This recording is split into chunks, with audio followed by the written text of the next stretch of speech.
March 30 இன்றைய புனித யோவான் கிளிமாக்கஸ். இவர் சிரியாவில் கிபி 525 ஆண்டு பிறந்தவர். சிறு வயதையே கல்வியில் சிறந்து விளங்கினார். 16 வயது நடக்கின்ற போது உலக நாட்டுகள் மீது வெறுப்பு கொண்டவராக சீனாய் மலையில் இருந்த ஒரு துறவு மடத்தில் தன்னை இணைத்து கொண்டார்.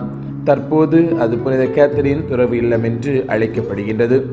அத்துறவு இல்லத்திலிருந்த மூத்த துறவி மாட்ரூஸ் இவரை ஆன்மீக பாதையில் வழிநடத்தினார்.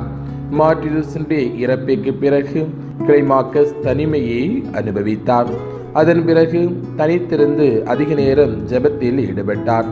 இவ்வாறு 20 ஆண்டுகள் வாழ்ந்தார். இடைவிடாது புனிதர்களின் வாழ்க்கை வரலாறுகளையும் திருச்சபை தந்தையர்களையும் பற்றியும் வாசித்து வந்தார். கிளைமாக்கஸ் 75 வயதை எட்டிய போது சீனாய் மலை மடத்துறவிகள் வந்து தங்களுக்கு தலைவராக இருந்து தங்களை வழிநடத்துமாறு வேண்டினார்கள். அவர்களது விருப்பத்தை ஏற்று அவர்களுக்கு தலைவராக இருந்து தமன் ஞானத்தால் வெகு சிறப்பாக அவர்களை வழிநடத்தினார். இவரின் புகழ் எங்கும் விரைவாக பரவியது. திருத்தந்தை பெரிய கிரகோரி தமக்காக ஜெபிக்கும்படி கேட்டு கிளைமாக்கஸுக்கு கடிதம் எழுதினார்.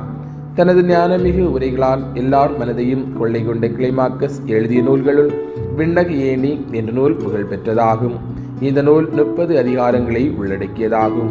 ஒவ்வொரு அதிகாரமும் ஒவ்வொரு படியாகும். அவை தனித்தனி தலைப்புகளால் அணி செய்யப்பட்டதாகும்.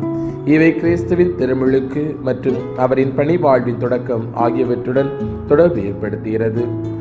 முதல் 7 அதிகாரங்கள் துறவு வாழ்வுக்கு தேவையான அடிப்படை புண்ணியங்கள் பற்றி விவரிக்கிறது. 8 முதல் 26 வரையிலான அதிகாரங்கள் பாவத்திலிருந்து விடுபட்டு நற்பண்புகளை வளர்த்தெடுப்பது பற்றி தெளிவுறுத்துகிறது. 27 முதல் 30 வரையிலான அதிகாரங்கள் துறவற வாழ்வின் குறிக்கோளை அடைவது பற்றி கூறுகிறது.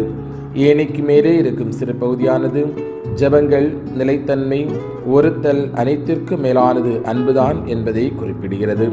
4 ஆண்டுகள் சீனாய் மலை துறவு மடத்தில் பணியாற்றிவிட்டு மலையடிவாரத்தில் இருந்த தமது இடத்திற்கு வந்து தங்கினார். அங்கே கிபி 605 ஆண்டு இறந்தார்.